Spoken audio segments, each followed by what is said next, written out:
E nós vamos dar sequência ao estudo da carta do apóstolo Tiago, e hoje vamos comentar os versículos 8, 9, 10 e 11 do capítulo 1, que nos falam sobre as riquezas. Vamos ver então o que Tiago tem a falar sobre o assunto. E fala assim o texto: mas glorie seu irmão abatido na sua exaltação, e o rico em seu abatimento, porque ele passará como a flor da erva. Porque sai o sol com ardor, e a erva seca, e a sua flor cai, e a formosa aparência do seu aspecto perece. Assim se murchará também o rico em seus caminhos. À primeira vista a gente percebe que Tiago está falando que as riquezas, elas são passageiras, e também relativamente à pobreza.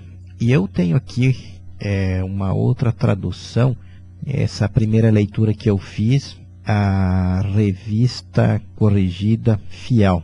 E agora eu vou ler para os irmãos o mesmo texto, é a tradução na Nova Linguagem de hoje, que ela vem numa gramática mais simples. Isso facilita a nossa compreensão. Vou ler novamente os versículos 9, 10 e 11. Diz assim: o irmão que é pobre deve ficar contente quando Deus faz com que melhore de vida. E quem é rico deve sentir o mesmo quando Deus faz com que piore de vida, pois quem é rico desaparecerá como a flor da erva do campo. Esta tradução é uma linguagem mais popular. Mas o que nós devemos entender? Que tanto pobreza como riqueza são passageiras e tudo depende de Deus. Tanto o pobre, quando Deus faz com que melhore de vida, ou seja, comece a melhorar as suas condições, é porque foi alvo da misericórdia de Deus. E também a pessoa que é rica, quando piore as suas condições de vida, sua riqueza começa a falhar, também está à mão de Deus, porque a riqueza, como diz o texto aqui, o rico desaparecerá como a flor da erva do campo. A riqueza, ela é momentânea e não nos leva a lugar nenhum aqui nesse mundo. Ou aparentemente pode levar alguém a muitos lugares, em posições de destaque. A pessoa até pode pensar que é melhor do que os outros. Mas por que Tiago ele está dizendo que as riquezas não são importantes e também a pobreza aqui desse mundo não é muito importante? Nós temos que lembrar que a Bíblia é uma continuação. E aqui Tiago ele está falando, com certeza, relembrando aquilo que o Senhor Jesus disse no Evangelho de Mateus, capítulo 6, versículos 18 ao 21. Não ajunteis tesouros na terra, onde a traça e a ferrugem tudo consome, e onde os ladrões minam e roubam. Mas ajuntai tesouros no céu, onde nem a traça nem a ferrugem consome, e onde os ladrões não minam nem roubam. Porque onde estiver o vosso tesouro, aí estará também o vosso coração. Tanto Jesus como Tiago, eles estão alertando sobre o perigo da riqueza, porque ela acaba arrebatando o coração do ser humano. Ela se torna um ídolo. E existe outro texto da Bíblia, escrito pelo apóstolo Paulo, na carta de Efésios, capítulo 5, versículo 5, que fala o seguinte: porque bem sabeis isto, que nenhum devasso ou impuro ou avarento, o qual é idólatra, tem herança no reino de Cristo e de Deus. Então, a riqueza, ela leva a pessoa a se tornar avarento. E o dinheiro acaba se tornando seu Deus. Ele não confia mais em Deus, o tesouro dele está aqui na terra. A sua riqueza está na terra. E contrariando aquilo que o Senhor Jesus falou, e a nossa riqueza está no céu. É o nosso tesouro, a vida eterna. É o novo céu, a nova terra que está guardado para aqueles que buscam a Deus, que colocam a Deus em primeiro lugar na sua vida. Nem se compara com as riquezas deste mundo. Mas a tendência do ser humano é trocar a ajuda e o socorro de Deus pela ajuda e o socorro momentâneo das riquezas aqui desse mundo. E o Senhor Jesus ele alertou que a traça e a ferrugem tudo consome, e também os ladrões minam e roubam. E a riqueza, assim como hoje ela está presente, amanhã ela pode desaparecer. As riquezas desse mundo, elas são inconstantes, não é algo permanente que podemos confiar. Elas não nos podem socorrer no momento que você mais precisa de um socorro, de uma ajuda. A riqueza não resolve. Hoje nós sabemos que existem muitas doenças que, por mais rico que a pessoa seja, a medicina ainda não conseguiu encontrar a cura. Então, tanto o pobre como o rico acabam morrendo.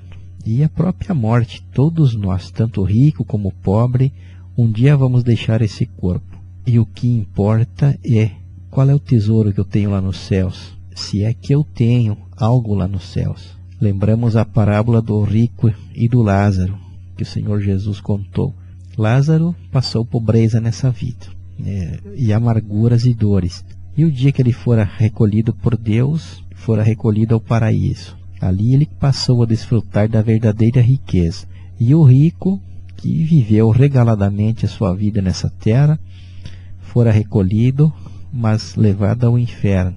E ali ele experimentou a verdadeira pobreza, a verdadeira miséria, porque ele não havia entesourado nos céus, onde a traça e a ferrugem não consomem. Portanto, meus amados, tanto que Jesus e Tiago estão dizendo que a nossa verdadeira riqueza é ter comunhão com Deus, e a vida eterna é o maior tesouro que um ser humano pode ter. O estar para sempre com Deus, no novo céu e na nova terra, onde tudo será diferente, onde nem a traça, nem a ferrugem consomem, onde os ladrões não minam e nem roubam. É o lugar perfeito, porque lá no céu não vão estar os ladrões, não vai ter a traça, a ferrugem, nada que possa causar dano e destruição alguma. Então é ali que deve estar o nosso depósito, aonde deve estar focado o nosso coração, nessa verdadeira riqueza, nesse verdadeiro tesouro. E o apóstolo Paulo lhe fala que ele tinha um depósito lá diante de Deus, lá nos céus. E na sua segunda carta que ele escreveu a Timóteo, capítulo 1, versículo 12, ele estava passando um momento de grande luta, perseguição, e já sabia que iria morrer, iria ser morto por causa do Evangelho. Ele declarou o seguinte: por cuja causa padeço também isto, mas não me envergonho, porque eu sei em quem tenho crido, e estou certo de que é poderoso para guardar o meu depósito até aquele dia. Então Paulo sabia que ele tinha algo guardado nos céus para ele. Lá estava o seu verdadeiro tesouro. Temos também o texto de Lucas capítulo 12, versículos 16, versículo 21. Eu vou ler capítulo 12, versículo 16 em diante, que nos fala sobre a história de um homem rico, que se preocupava com as riquezas momentâneas dessa vida e não se preocupava com a sua alma, com a vida eterna. Vamos ver o que o texto nos diz. E propôs-lhe uma parábola dizendo: a herdade de um homem rico tinha produzido com abundância, e ele arrazoava consigo mesmo, dizendo: que farei?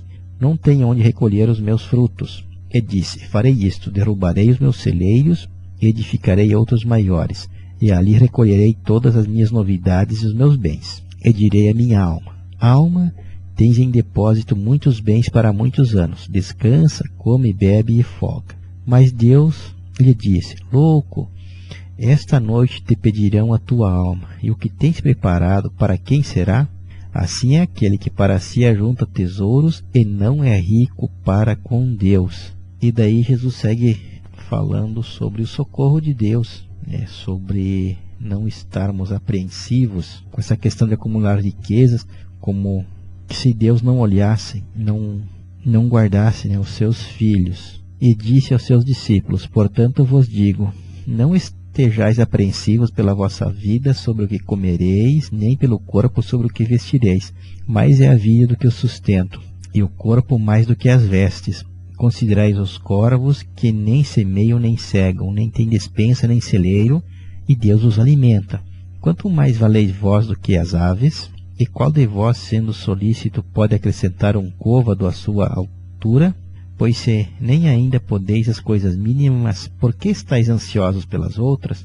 Considerai os lírios, como eles crescem, não trabalham nem fiam, e digo-vos que nem ainda Salomão, em toda a sua glória, se vestiu como um deles. E se Deus assim veste a erva que hoje está no campo e amanhã é lançada no forno, quanto mais a vós, homens de pouca fé, não pergunteis, pois, que haveis de comer ou que haveis de beber, e não andeis inquieto, porque as nações do mundo buscam todas essas coisas, mas vosso Pai sabe que precisais delas. Buscai antes o reino de Deus, e todas essas coisas vos serão acrescentadas. Maravilhoso esse texto, né, irmãos? Jesus inicia falando então do homem que se preocupava com as suas próprias riquezas, mas não tinha preocupação com a sua alma, né, com a verdadeira riqueza que é a vida eterna.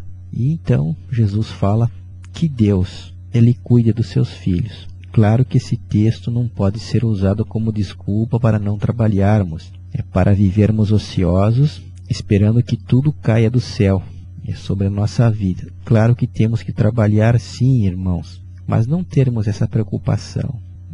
Eu vou precisar disto, vou precisar daquilo, fazer cálculos para daqui 5, 10, 15 anos. A preocupação quer dizer preocupar-se, ocupar-se com antecedência por algo que ainda não chegou. Então não devemos nos preocupar. Claro, vamos trabalhar, viver uma vida honesta e crer que com o auxílio de Deus não vai faltar nada, não vai faltar o pão na nossa mesa. É como disse o salmista Davi no Salmo 37, versículo 25. Fui moço e agora sou velho, mas nunca vi desamparado o justo, nem a sua semente a mendigar o pão. Nossa maior riqueza está nos céus, guardada por Deus, a vida eterna em Cristo. E aqui nesse mundo é confiarmos em Deus, é buscarmos em primeiro lugar o reino dos céus, o reino de Deus e a sua justiça, e todas as outras coisas Deus nos acrescentará. Deus não vai nos deixar passar necessidade alguma. E para encerrar, eu vou deixar aqui aquilo que o Senhor Jesus disse para aquele homem que estava preocupado em acumular riquezas. Esta noite te pedirão a tua alma, e o que tens preparado? Para quem será? Assim é aquele que para si ajunta tesouros e não é rico para com Deus. Pense nisso, meu amado, e que Deus nos abençoe com esta palavra. Amém.